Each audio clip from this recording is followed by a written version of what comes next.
Ya satu ketahuan ijazahnya palsu, gimana? Jadi kita juga sama sekali nggak menduga, Mas. Ya. Yang namanya Dr. Hasyolan Resman Sianipar itu ternyata ketahuan ijazahnya palsu. Dia kan selama ini ngaku-ngaku dari Yamaguchi. Ini penangkapan saya seperti G30 SPKI. Iya, betul. Apakah memang seperti itu terjadi? Seperti itu. Pagi-pagi? Pagi-pagi saya tidak diperbolehkan ganti baju. Untung saya tuh habis sholat jam subuh itu kan 6:30 ya. Kemudian saya tertidur tadi kursi. Mereka datang 6:30. Ada keinginan gugat balik? Nantinya ada. Jadi artinya nantinya kita akan lakukan gugat lagi untuk hak-hak saya dipulihkan. Jadi pencemaran nama baik? Ya, bukan pencemaran nama baik istilahnya. Ya, rehabilitasi. Rehabilitasi. Ada nanti. Tadi waktu Mas Roy datang kan saya lagi latihan nih. Rame nih. Aku latihan ini. Ikut-ikutan nanti ya. Nah, harus pakai Mas Roy. Iya, harus pakai. Biar jempolnya di... Iya, ntar. Singkat cerita kan bergabung dengan Dr. Diva dan Resmond. Ya. Resmond. Itu pecah kongsi. Ya. Kenapa bisa pecah kongsi? Tiba-tiba kan terima seketirs. Tiba-tiba jadi dua nih, jadi duo. Ya satu ketahuan ijazahnya palsu. Gimana? Jadi kita juga sama sekali nggak menduga, Mas. Ya. Yang namanya Dr. Hasyolan Resman Sianipar itu ternyata ketahuan ijazahnya palsu. Dia kan selama ini ngaku-ngaku dari Yamaguchi. Nah, terus ternyata setelah ketahuan dari Yamaguchi, ya dia dicek sama teman-teman dari Termul, ya. Itu ternyata dia malah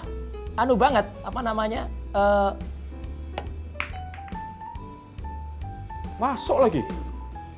Woi, ini dah sah jadi sarjana biliar. Enggak lah. Oh, enggak. Kebetulan. Oh, kebetulan.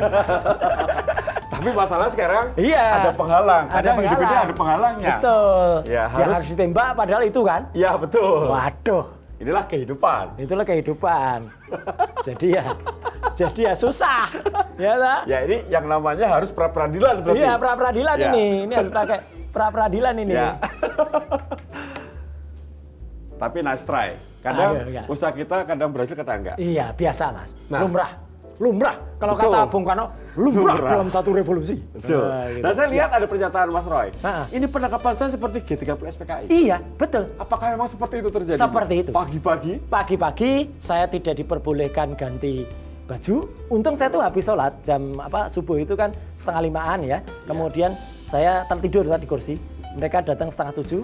Ya. Jadi saya masih pakai pakaian rumah, jeans rumah dan baju marun itu baju saya sholat sebelumnya. Kemudian udah nggak boleh ganti itu aja. Terus setelah itu saya mau minum nggak boleh, mau apalagi makan, mandi aja nggak boleh. Cuci. Terus saya adegannya atau dialognya sempat saya ulangi dialog yang di film G30S. Itu ada terekam juga. Jadi saya mau mandi dulu. Lu nggak boleh, nggak bisa langsung aja. Minimal cuci muka toh, gitu. Itu ada itu adegan itu di dialog itu. Minimal cuci muka toh, itu terekam juga itu. Terus saya mau pakai sepatu aja nggak. Jadi heran saya, ini penangkapan kok kayak apa gitu loh. Makanya saya akhirnya memutuskan untuk kemarin mengajukan pra-peradilan terhadap 1 penangkapan, 2 penahanan, 3 penggeledahan. Dan alhamdulillah, Mas, baru beberapa jam yang lalu. Jadi ini berkah ini ya. Kita ketemu ini.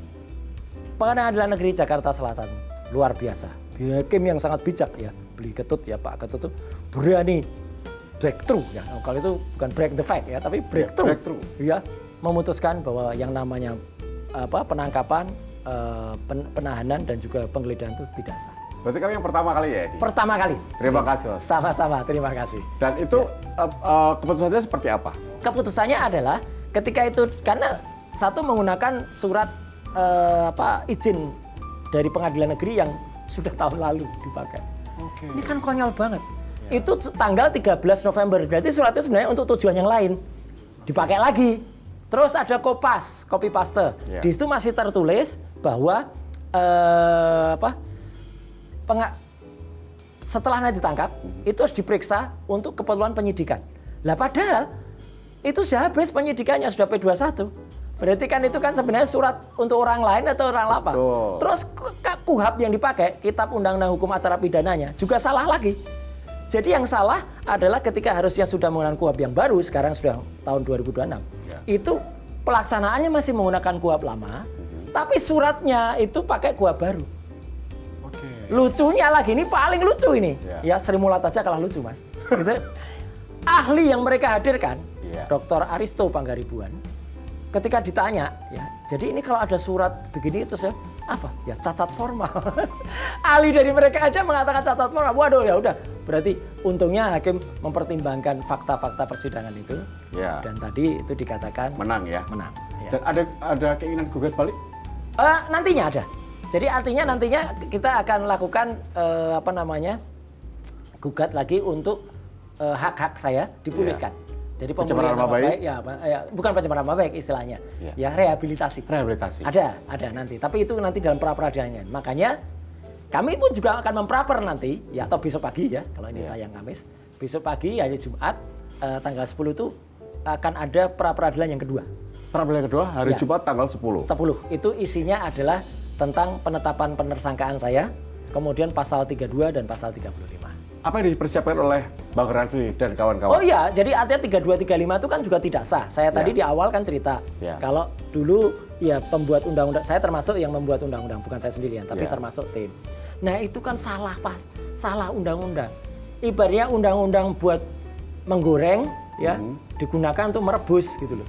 Salah kan? Itu kan undang-undang untuk transaksi elektronik. Untuk kejahatan mengubah data di sistem elektronik. Lah ini nggak ada sistem elektronik yang kita rubah. Ijazah itu kalau kita teliti, itu adalah penelitian, hasilnya juga berupa gambar hasil penelitian. Ibaratnya Mas Tio ngantar istri ke USG, ke rumah sakit. Istri diperiksa, maaf ini perutnya. Kemudian ultrasonografi yang sekarang, itu sudah ada versi 4, bisa 4D, keluar gambarnya. Gitu. Terus dianalisis, oh ini gini-gini. Terus misalnya istri Mas keberatan, oh saya nggak mau perut saya diacak-acak ini perutnya keganggu nggak? Kan cuma diperiksa. Hasil gambar itu adalah hasil penelitian, bukan kemudian kita langsung mengoperasi perutnya. Nah itulah ibarat kayak gitu. Ijazah aslinya tidak terganggu sama sekali. Kita hanya menganalisis melalui gambar yang diupload oleh Dian Sandi Utama. Ya, loh kok kenapa kami dipidana dengan undang-undang yang salah juga, makanya itu yang besok akan diperaparkan. Tujuan akhirnya apa, Mas Roy? Kita akan kita akan menantangkan gini. Saya kan dilaporkan oleh Jokowi tanggal 30 April bersama Dr. Tifa dan si Omon waktu itu dengan tuduhan fitnah dan pencemaran nama baik karena dia merasa ijazahnya asli. Lah kalau ini kita patah-patahkan nanti ya soal ijazahnya, soal kemudian nanti kita akan hadirkan pencemaran dan fitnahnya akan kita patahkan juga. Jadi pra peradilan ini memang bisa untuk kemudian membuat koreksi dari sidang utama yang nanti akan berlangsung bersama dengan Dr. Tifa di Pengadilan Negeri Jakarta Timur. Masalahnya pra peradilan itu tidak selalu menang. Oh memang. Dan ini juga 1001. Terus terang yang pernah menang pra peradilan itu boleh dihitung, Mas. Pak BG Gunawan itu yang pernah menang. Terus ada dulu orang pajak itu yang menang. Selain itu kalah semua. Mas Hasto aja kalah kok pra peradilan. Dan rata-rata kalah. Alhamdulillah tadi menang. Jadi kan luar biasa. Nah, karena kita melihat benar yang kita dalilkan itu telak betul. Itu kan untuk yang kasus penangkapan. Untuk yang sidang pokoknya, progresnya seperti apa, Mas? Progresnya saya belum maju makanya. Karena ini menariknya.